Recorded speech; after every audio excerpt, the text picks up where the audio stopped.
Ok, donc on retourne dans Jean 6. Je crois que je m'étais trompé tout à l'heure, j'ai dit Luc 6. Non, c'est ça. Ça m'arrive régulièrement. Même quand je suis dans Jean et que je prends des notes, je marque Luc. Je sais pas pourquoi.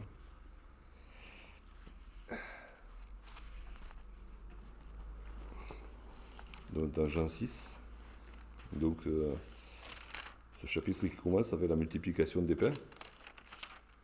Mais Jésus qui attire par la suite l'attention des foules sur le fait que ce qui nourrit véritablement l'homme et ce qui donne la vie, ce n'est pas le pain qu'on peut manger, le pain de cette terre, même si c'est Jésus qui le donne, mais c'est le pain venu du ciel qui va nous nourrir, qui va donner la vie éternelle, et non pas comme la manne, enfin si d'une certaine manière comme la manne, qui a nourri les Israélites dans le désert pendant 40 ans, mais à la fin ils sont tous morts, parce que la manne c'était pour un temps, et c'était sur cette terre. Mais Jésus dit, moi je suis le vrai pain descendu du ciel, et je vais donner ma chair pour le salut du monde. Et celui qui mange mon corps, celui qui boit mon sang, a la vie éternelle. On avait vu manger le corps et le sang de Jésus, bon, c'est pas un culte païen et cannibale, hein, mais c'est véritablement recevoir Jésus dans sa vie, recevoir son pardon, être justifié par Jésus, par son sacrifice, et jour après jour, s'imprégner de Jésus-Christ par la parole, par l'Esprit Saint qui nous fait comprendre la parole, qui nous fait marcher dans la vérité. Et donc, étant rempli de Jésus, ben, on est transformé aussi à l'image de Jésus. Et puisque Jésus a la vie en lui-même, nous aussi, puisqu'on reçoit Jésus-Christ, on a la vie en nous-mêmes. De la même manière qu'il a dit à la Samaritaine, l'eau que je te donnerai deviendra en toi une source de vie qui jaillira jusque dans la vie éternelle. Ben, nous, quand on reçoit Jésus, notre pain, notre breuvage, son corps et son sang, ben, on reçoit la vie qu'il a en lui. Il nous donne sa vie, la vie éternelle. Et du coup, on est aussi capable de la transmettre. Puisque c'est une source qui jaillit, qui déborde. En fait, c'est Jésus qui sauve à travers nous. Mais voilà, c'est pas nous qui sauvons, mais c'est Jésus qui sauve à travers nous. C'est l'Esprit de Dieu qui travaille à travers nous et qui transmet la vie à celui qui veut écouter la parole. Et donc, on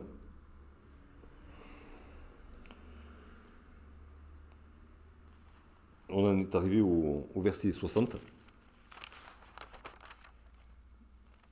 de ce chapitre 6.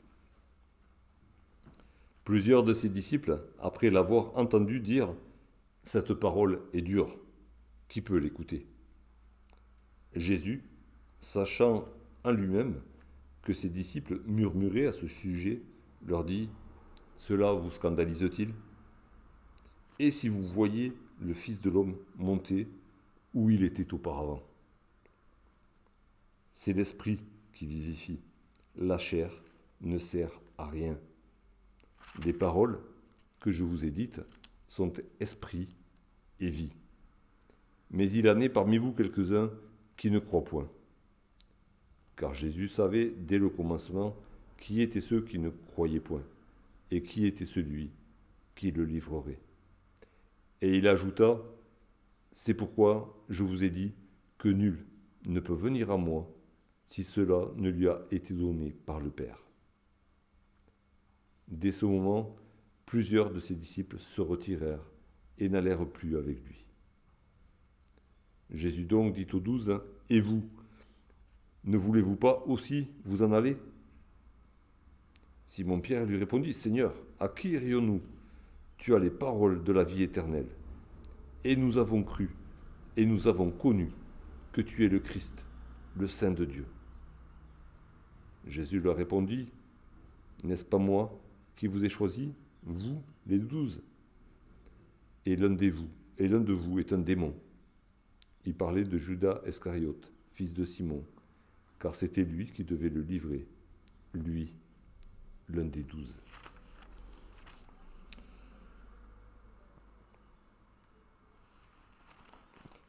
Quand on lit ce chapitre 6 en entier, on se rend compte qu'au début du chapitre, Jésus est avec ses disciples. il prend soin de ses disciples, il enseigne ses disciples. Il met aussi ses disciples à l'épreuve en leur disant, ben, faudrait nourrir cette foule, là, comment on va faire? Et puis à la fin du chapitre, Jésus se retrouve avec ses disciples et il ne s'occupe que d'eux. Et en fait, c'est un petit peu comme si tout le reste c'était une grande parenthèse. Mais Jésus, pour Jésus, la priorité, bien sûr, il est venu pour sauver le monde, mais il s'occupe de ses disciples. Il enseigne ses disciples. Et au début du chapitre, il est avec eux. À la fin du chapitre, il n'est plus qu'avec eux. Et bon, le reste, l'enseignement qu'il a donné, ben, c'était un enseignement qui était, on va dire, comme tous les enseignements, souvent les enseignements de Jésus, en parabole. Et la foule qui était là n'a pas saisi grand-chose. Mais Jésus se retrouve avec ses disciples et il leur explique, il commence à leur expliquer un petit peu ce qu'il voulait dire au-dessus. Mais voilà, c'est juste ça, je ne m'en suis pas aperçu de suite. Mais voilà, Jésus ne lâche pas ses disciples. Même s'il s'occupe de la foule, sa priorité c'est d'enseigner ses disciples. Et du coup, c'est quelque chose qu'on peut garder en tête, on est la priorité de Jésus-Christ. Même aujourd'hui, la priorité de Jésus-Christ, oui, c'est toujours de sauver, mais on a une place à part. Du moment qu'on marche avec Jésus, ben, il a un soin particulier pour nous. Et même ça a des implications pour notre vie fraternelle, notre communion fraternelle. C'est Paul qui enseigne d'abord nous occuper de notre famille et de montrer notre générosité d'abord envers les frères. Pour le monde entier aussi, mais d'abord pour les frères. Et Jésus applique ce commandement qui nous a transmis par Paul. Il s'occupe d'abord de ses disciples. Et donc au verset 60, plusieurs de ses disciples, parce qu'il n'y avait pas que les 12, hein, on le voit bien, il n'y avait pas que les 12, plusieurs de ses disciples, après que Jésus a parlé, et il a parlé, le débat a peut-être commencé dans la rue, il s'est continué dans la synagogue, c'est ce qu'on avait vu au verset 59. Peut-être qu'il sort de la synagogue à ce moment-là, et que Jésus se retrouve donc qu'avec ses disciples, qui le suivent, hein, qui le suivent physiquement, hein, ça veut dire. Par exemple, quand il est question, quand ils s'en vont et qui ne le suivent plus, c'est qu'il marchait physiquement avec Jésus. Partout où Jésus allait, il marchait derrière. Hein, ça veut dire marcher dans tous les sens, et il suivait Jésus. Et donc, les disciples sortent de la synagogue sûrement avec Jésus, enfin Jésus en tête peut-être, et les autres derrière. Et certains se disent entre eux, attends, ce qu'il vient de dire, c'est quand même très dur. Ils ont encore en tête l'histoire de manger sa chair, de boire son sang, le fait qu'en fait il est le vrai pain et que la manne, c'était pas le vrai pain du ciel aussi. Ça avait choqué aussi tous ces juifs qui étaient là. Enfin, ils ont tous été un peu choqués par tout cet enseignement que Jésus a donné. Et ils disent, voilà, cette parole est dure. Ça veut dire, ils ont ressenti quelque chose de violent. Hein. Le même mot, ailleurs, il est traduit par violent, c'est même traduit par intolérable. Ça les a vraiment agressés, au fond d'eux-mêmes. Parce que Jésus a mis à mal certainement la tradition, le côté où Moïse était sacralisé pour les Juifs, ça les a nettement perturbés.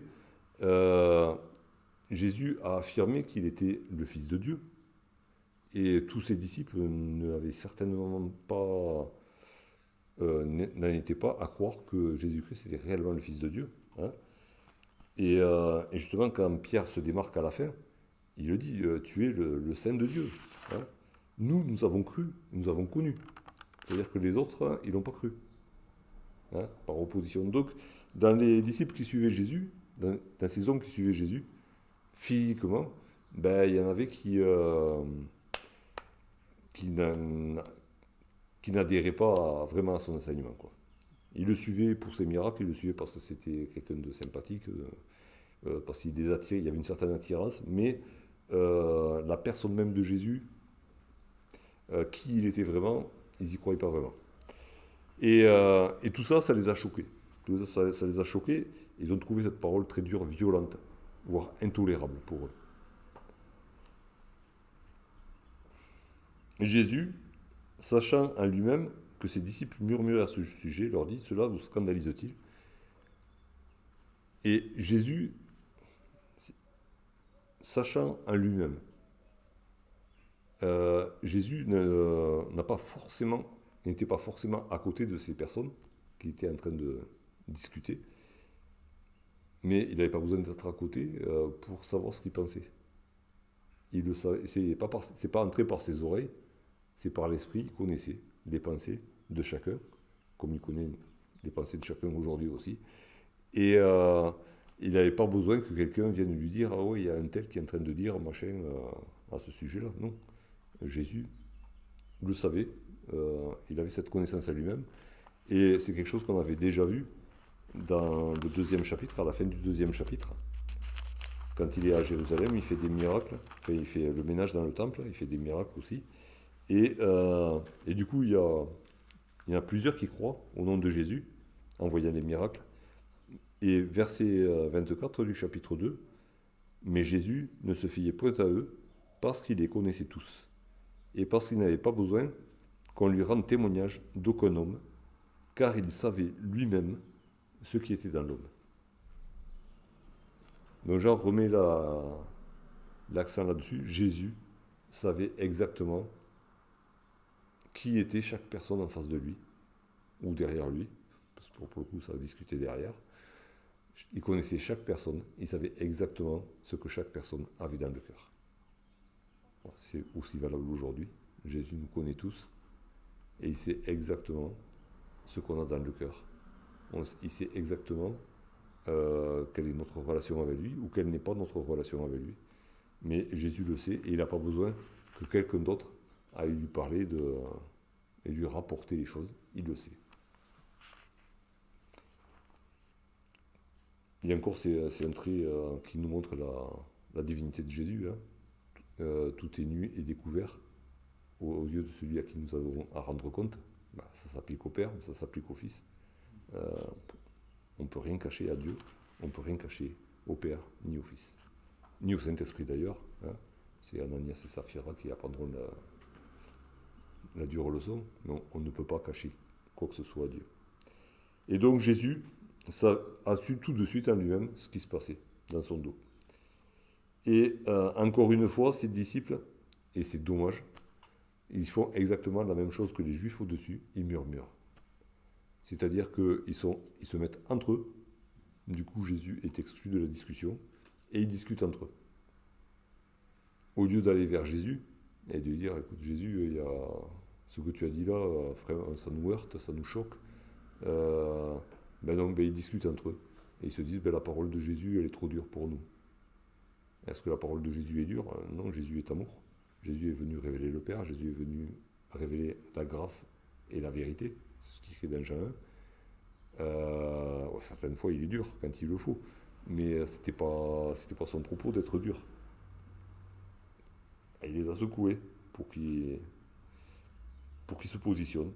Mais voilà, eux, ils tournent le dos à Jésus, ils se regroupent entre eux, ils discutent entre eux. Et Jésus leur dit, attendez, ce que je vous dis là, ça vous scandalise peut-être. Enfin, certainement. Hein, c'est pour ça qu'ils disent que la parole est dure, ça les scandalise. Mais il est mis un peu au défi. Je peux vous choquer encore plus. Imaginez, vous allez me voir retourner de là où je viens. Vous avez du mal à croire que je viens du Père, que je suis le pain qui est descendu du ciel, mais je vais vous en donner une preuve. Je vais mourir, je vais ressusciter, et je vais retourner là où j'étais. Et vous allez le voir. Enfin, si vous êtes là, vous allez le voir. Ou du moins, vous allez entendre parler. Et encore une fois, c'est un petit peu comme quand Jésus se retrouve en face de ce paralytique et qu'il commence par lui dire « tes péchés sont pardonnés ». Et puis il dit, attends, c'est quoi le plus facile? C'est de dire tes péchés sont pardonnés ou de dire lève-toi et marche? Ben, n'importe qui aurait pu dire je suis le pain qui est descendu du ciel. Ah, personne ne l'a vu. Mais Jésus dit, vous allez me voir retourner au ciel de la même manière dont je suis venu. Donc là, c'est pas tout le monde qui peut dire, qui peut le prédire et qui va le faire. Jésus dit, voilà, je vais mourir, je vais ressusciter, je vais retourner auprès du Père. Et vous le verrez, hein, si vous voyez.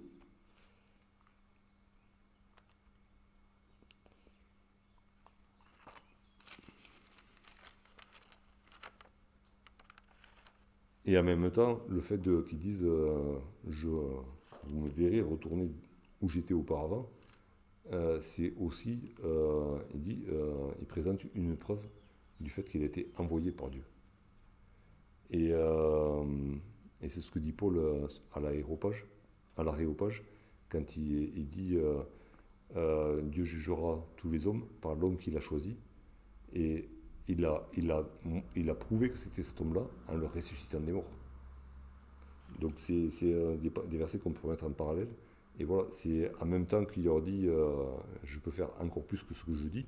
Enfin, vous verrez des choses qui risquent qui vont vous secouer encore plus que ce que je vous dis à ce moment. Mais en même temps qu'il prépare ses disciples et que du coup il rejette ceux qui ne veulent pas croire. Mais il leur dit aussi c'est une preuve que Dieu m'a choisi. Et une preuve de ce qu'il avait présenté au chapitre 5 par exemple, de ces témoins qui témoignent qu'il est vraiment le Fils de Dieu. Au verset 63, c'est l'esprit qui vivifie. La chair ne sert à rien. Les paroles que je vous ai dites sont esprit et vie. Alors ça nous rappelle la discussion que Jésus avait eue avec Nicodème au chapitre 3 et où Jésus lui avait essayé de faire comprendre à Nicodème que naître de nouveau, c'est pas par la chair, c'est pas avec la chair, c'est par l'esprit et dans l'esprit. Et Nicodème n'était pas une exception parmi les Juifs, hein, et parmi les hommes en général. On est bloqué sur la chair, on est bloqué sur ce qu'on voit, on est bloqué sur ce qu'on peut faire ou ne pas faire, mais des choses matérielles. Et Jésus dit, tout ça, ça ne sert à rien. C'est pas ce que vous ferez, ce que vous ne ferez pas, qui vous fera naître de nouveau, qui vous fera accéder à la vie éternelle. C'est l'esprit qui vous donnera la vie. L'esprit, c'est Dieu lui-même. Hein. C'est l'esprit qui vous donnera la vie. La chair ne sert à rien. On peut le rapprocher aussi des versets 12 et 13 du premier chapitre de Jean.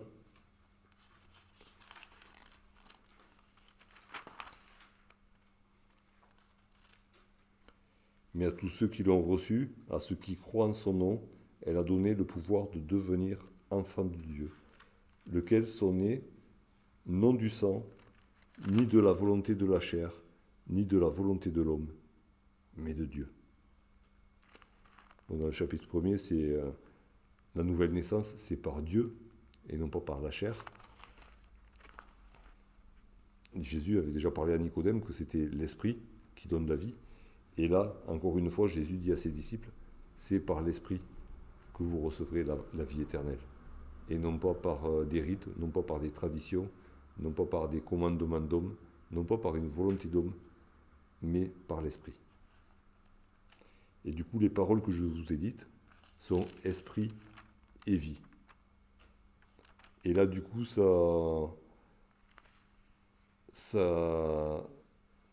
éclaire un peu plus pour les disciples, ce que Jésus a dit à la foule quand il disait de manger son corps et son sang. Ah, d'accord, c'est pas manger matériellement, non, c'est manger en esprit. D'accord, c'est par l'esprit que je mange le corps de Jésus et que je bois son sang. Hein. Mais du coup, ça recale un petit peu pour les disciples, parce qu'ils avaient certainement eu du mal à comprendre aussi. Mais c'est par l'esprit que ça se passe, c'est dans l'esprit que ça se passe. Et c'est pas C'est pas un rite barbare, c'est quelque chose qui se passe dans l'esprit. Je m'approprie le corps de Jésus-Christ, je m'approprie son sang, je m'approprie son sacrifice sur la croix. Je crois, je suis pardonné, je suis justifié, et je suis nourri chaque jour de Jésus-Christ, en esprit.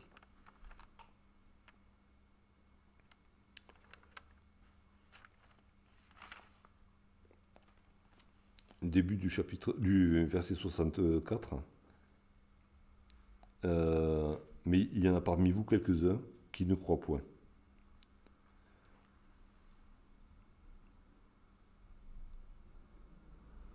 Et au verset 65, c'est pourquoi je vous ai dit que nul ne peut venir à moi si cela ne lui a été donné par le Père. Il avait dit ça un peu plus haut dans le chapitre 6. Hein. C'est le Père, je reçois ce que le Père m'a envoyé. Hein. Mais c'est du coup ce que le Père conduit vers Jésus, ben, ils ont de la foi. Contrairement à ce que dit à quelques-uns parmi eux, ceux qui murmuraient, il y en a parmi vous quelques-uns qui ne croient point. Ils n'ont pas la foi.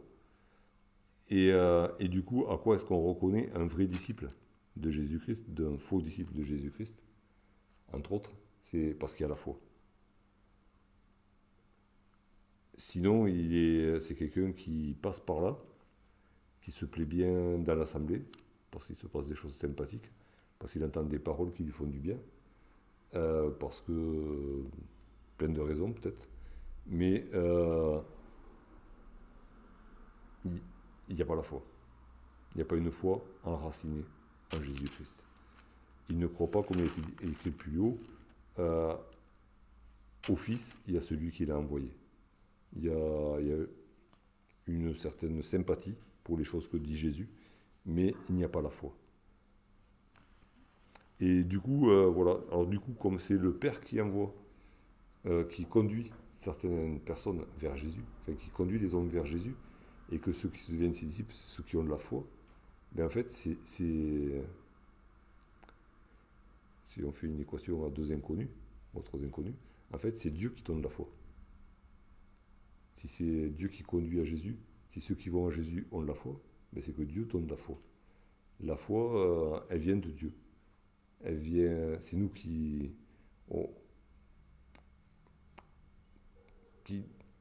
on a le choix de croire ou de ne pas croire. Mais en fait, la foi nous est proposée par Dieu. On la prend ou on la prend pas. Et on peut aller dans Romains 10. Alors ça ne veut pas dire que ceux qui ne croient pas, c'est parce que pas de chance, ils avaient pas la foi n'est pas tombée sur eux, hein. C'est pas ça. Mais c'est Dieu qui suscite la foi en nous. Romains 10, verset 17, un verset qu'on connaît bien. Ainsi la foi vient de ce qu'on entend, et ce qu'on entend vient de la parole de Christ. Donc l'origine de la foi, elle est dans la parole de Christ. Elle est dans l'essence même de Dieu. C'est Dieu qui, notre foi, jaillit de Dieu. Et elle retourne à Dieu, quoi. Et c'est dans l'Épître aux Hébreux, il est dit c'est lui qui suscite la foi et qui l'amène à la perfection. Donc voilà, ça nous éclaire un petit peu aussi sur le fait de comment ça se fait que le Père conduit les disciples de Jésus à Jésus, hein, tous ceux qui vont à Jésus. Ben, c'est parce qu'il donne la foi. Dieu suscite la foi dans ceux qui veulent bien croire. C'est compliqué le truc, mais ça vient de Dieu. C'est un don de Dieu.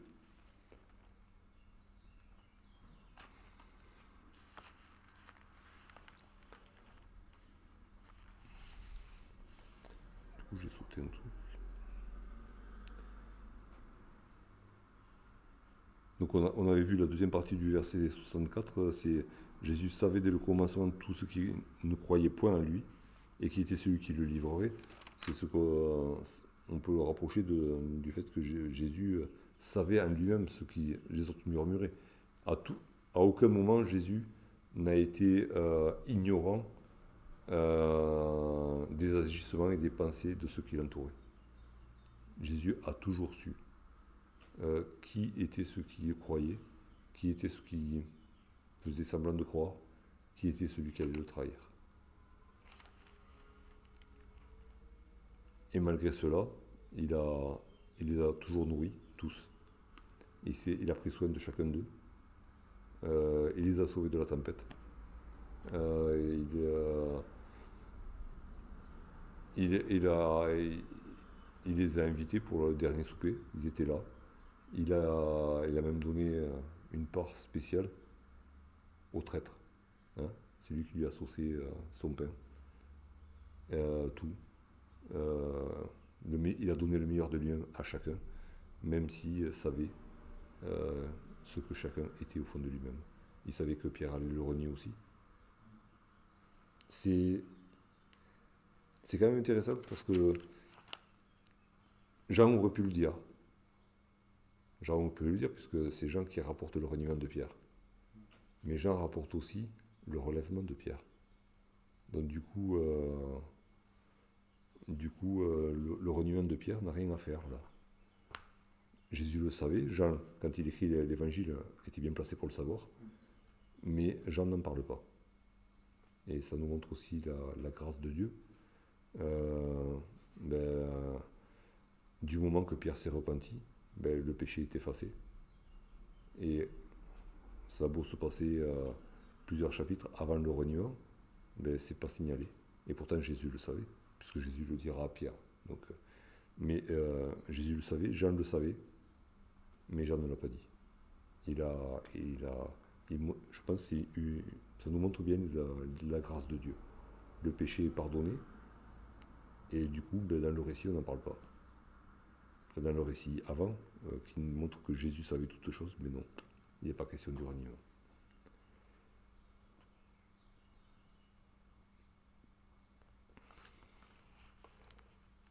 Verset 66, dès ce moment, c'est à l'instant même, ça ne traîne pas. Jésus leur dit, voilà, vous n'avez pas la foi. Sinon, vous comprendrez ce que je vais dire. Et cette parole ne vous choquerait pas. Et si vous avez des interrogations, vous viendrez me voir. Mais le fait même que vous mettez entre vous pour murmurer, ça montre que, en fait, vous ne me suivez pas vraiment. Parce que vous n'avez pas la foi. Alors, dès ce moment, plusieurs de ses disciples se retirèrent. Et ils n'allèrent plus avec lui. Ça a un effet immédiat, direct. Et ça s'est vu tout de suite. Parce qu'il y avait la troupe des disciples était certainement assez importante. Il en est resté 12. Il est resté les 12. Peut-être qu'il y en avait d'autres avec les 12. Mais c'est pas dit. Mais ce jour-là, il y a eu un gros écrémage. Il y a beaucoup de gens qui sont partis. Et du coup, ça s'est vu. Parce qu'ils ne suivaient pas Jésus, ça s'est vu. La question que je me suis posée, est-ce que nous qui disons suivre Jésus, est-ce que ça sauve? Parce que quand ces gens-là ont arrêté de suivre Jésus, forcément ça s'est vu. Nous, quand on s'est mis à suivre Jésus, est-ce que ça s'est vu? Et aujourd'hui, que nous disons que nous suivons Jésus, est-ce que ça se voit tous les jours?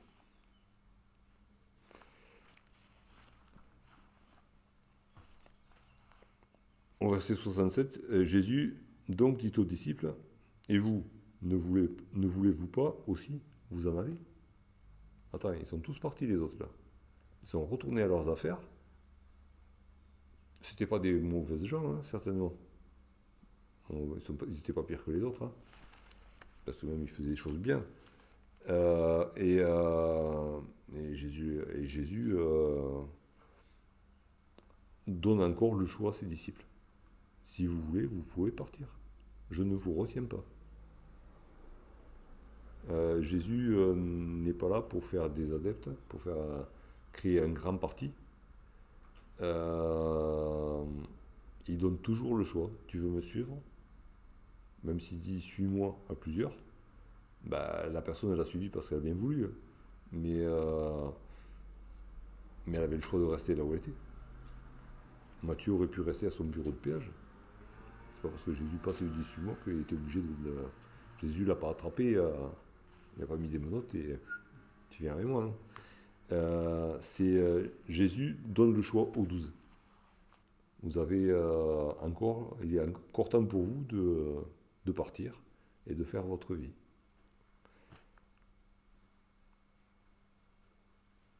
Du coup, d'une manière très pratique pour nous aussi, euh, on n'est pas là pour faire du chiffre. Si on suit Jésus, on doit faire comme Jésus. On n'est pas là pour attraper des gens et garder et à courir derrière ceux qui ne veulent pas suivre Jésus pour les garder avec nous, faire les mettre sous pression, des choses comme ça, quoi. On n'est pas là pour Jésus ne l'a pas fait et nous on ne doit pas le faire non plus. Si quelqu'un ne veut pas suivre Jésus, on peut lui dire nos regrets, une fois qu'on lui a présenté l'évangile, ben, il exerce son choix. Il a le droit de partir. Jésus a donné le droit à ses disciples de partir.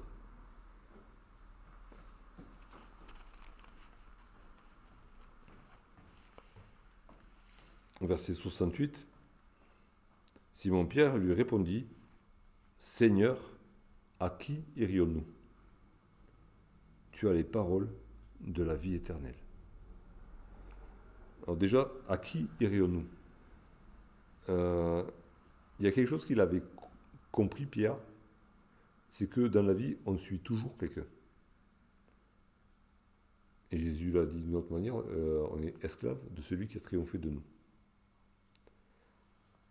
Et ça va bien parce que ensuite, les apôtres, quand ils adressent une lettre à une personne ou à une assemblée, souvent ils se présentent comme esclaves du Seigneur, esclaves de Christ. Et Pierre sait très bien que s'il ne suit pas Jésus, il va forcément suivre quelqu'un d'autre. Donc il dit pas juste, Pierre recentre le problème, il dit pas, c'est pas juste que on peut arrêter de suivre Jésus. C'est que de toute manière, on va suivre quelqu'un d'autre. Et est-ce qu'il y a quelqu'un de meilleur que Jésus? C'est la question que nous pose Pierre en disant ça. À qui irions-nous? Il a posé à Jésus la question, mais en fait, il se l'a posée à lui, il l'a posée à ses collègues disciples, il nous la pose à nous. De toute manière, on va suivre quelqu'un. Est-ce qu'il y a quelqu'un sur terre qui est meilleur que Jésus-Christ? Ben, Pierre était convaincu que non. Moi, je suis convaincu que non. Alors du coup, la question ne se pose plus. Si Jésus est le meilleur, ben, on ne doit pas aller voir ailleurs. Et il dit, tu as les paroles de la vie éternelle. Pierre a très bien compris le message de Jésus-Christ. C'est les paroles de Jésus qui donnent la vie. Il est la parole qui donne la vie.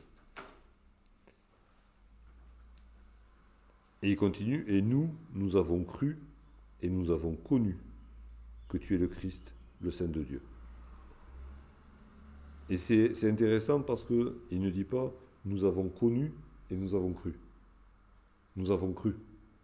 Il y a la foi d'abord. Et la foi fait qu'en marchant avec Jésus, ben, on connaît Jésus. On voit Jésus. On voit qui il est, on voit ce qu'il fait, on voit que sa parole s'accomplit.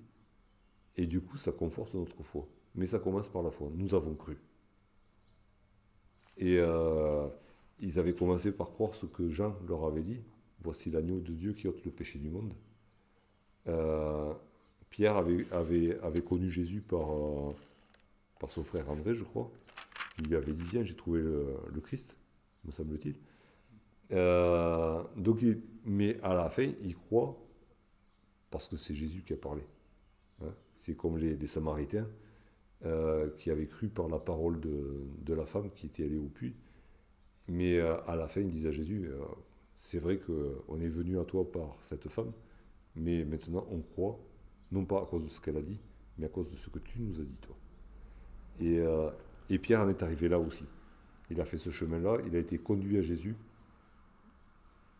mais maintenant il croit par la parole de Jésus. Il s'appuie sur la parole de Jésus. Tu as les paroles de la vie éternelle.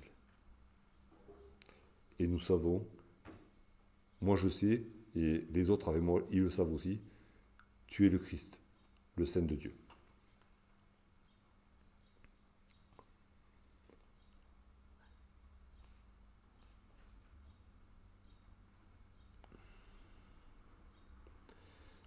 Tu as les paroles de la vie éternelle, on peut le rapprocher aussi de manière, tout est dans Jean 1, de toute manière. Dans la parole, en elle était la vie, et la vie était la lumière des hommes. Hein. Donc la parole est la vie. Pierre a aussi bien compris qu'il ne s'agissait pas de manger Jésus comme ses ancêtres avaient mangé la manne, hein, mais vraiment de se nourrir des paroles de Jésus.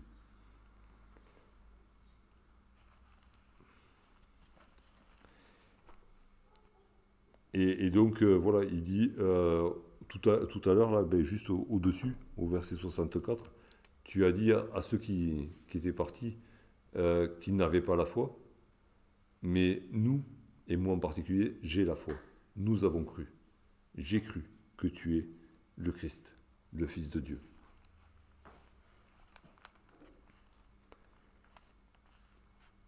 Et le fait de dire nous avons connu, c'est que non seulement j'ai la foi, mais par-dessus la foi est venue s'ajouter une intime conviction. J'ai cru au départ et je t'ai suivi, mais à chaque jour que j'ai passé avec toi, j'ai été encore plus convaincu dans mon âme que tu es vraiment celui que tu dis que tu es.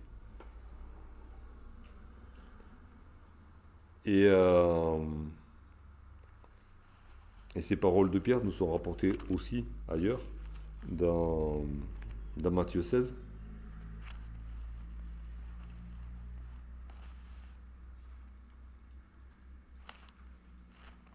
Matthieu 16, les versets 16 et 17.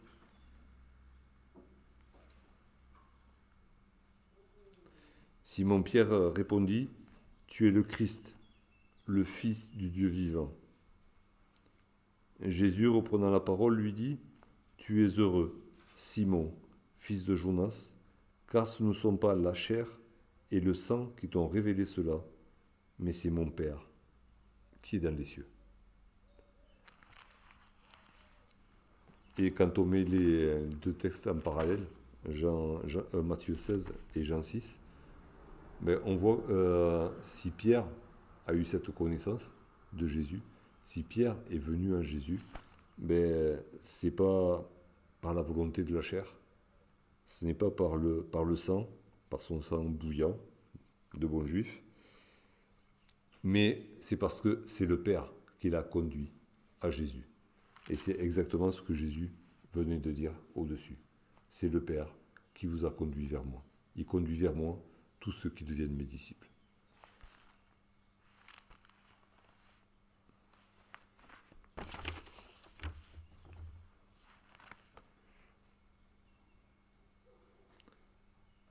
Et Jésus leur répondit, n'est-ce pas moi qui vous ai choisi, vous les 12?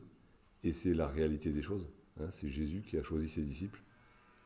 Bien sûr, au début, il y en a qui l'ont suivi, il y en a eu de plus en plus. Mais il y a eu un jour où Jésus s'est retiré pour prier. Et après avoir prié, il en a choisi 12. Il y avait les 70 autour, il y en avait certainement beaucoup, beaucoup plus. Mais il y avait les 12. Et Jésus les avait choisis. Et ça s'était passé un certain jour que les disciples ne pouvaient pas oublier. Et Jésus leur rappelle, c'est moi qui vous ai choisi. C'est pas vous qui m'avez choisi, c'est moi qui vous ai choisi. Et du coup, ça, encore une fois, Jésus dit, je suis Dieu. Hein, puisque si Dieu vous a amené à moi, et que c'est moi qui vous ai choisi, en fait, je suis réellement le Fils de Dieu. Et l'un de vous est un démon.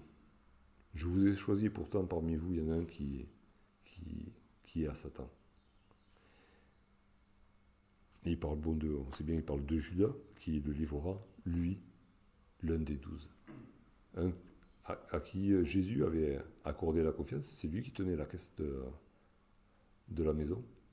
Jésus lui avait accordé une confiance totale, tout en sachant qui il était. Et Judas était là. Judas était là parmi les 12. Et Judas a vu les miracles. Judas a entendu l'enseignement de Jésus. Judas a certainement adhéré un certain temps à l'enseignement de Jésus. Il a cru, certainement. Et puis il a tout lâché. Et il est passé. Il a servi Satan.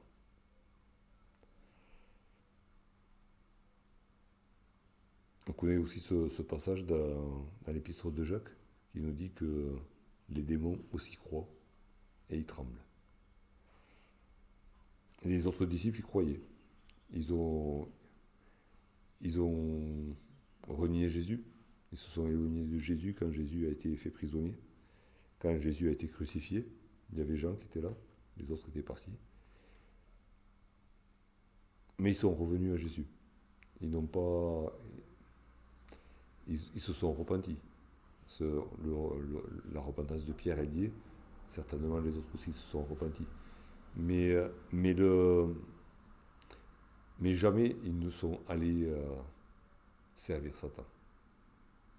Même si voilà, ça s'est accompli parce que l'écriture devait s'accomplir. Le berger a été frappé, le troupeau a été dispersé. Mais ils n'ont pas fait cette démarche volontaire de partir servir Satan.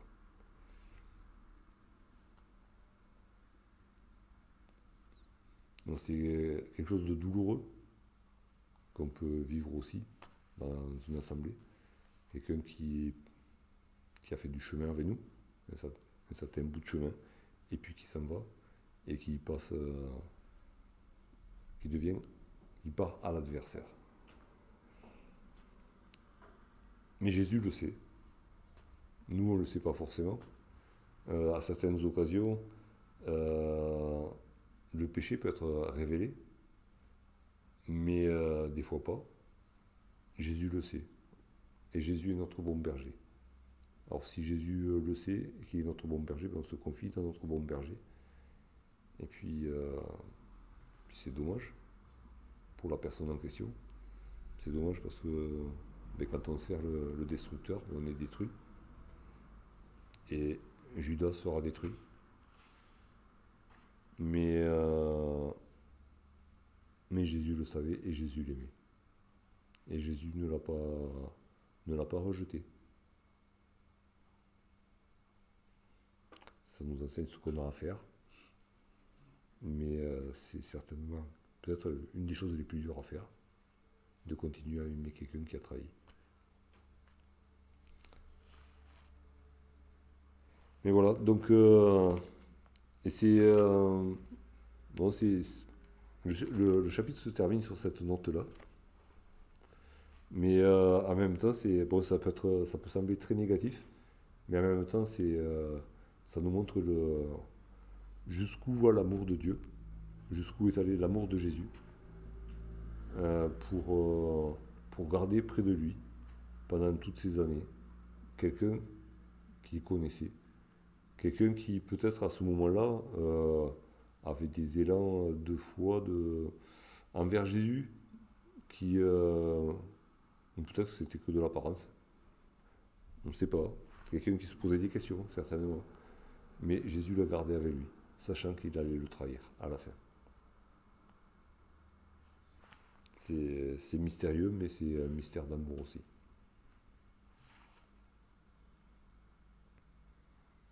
Et c'était pour que s'accomplisse la parole. Jésus était venu accomplir la parole, et il a accompli toute la parole.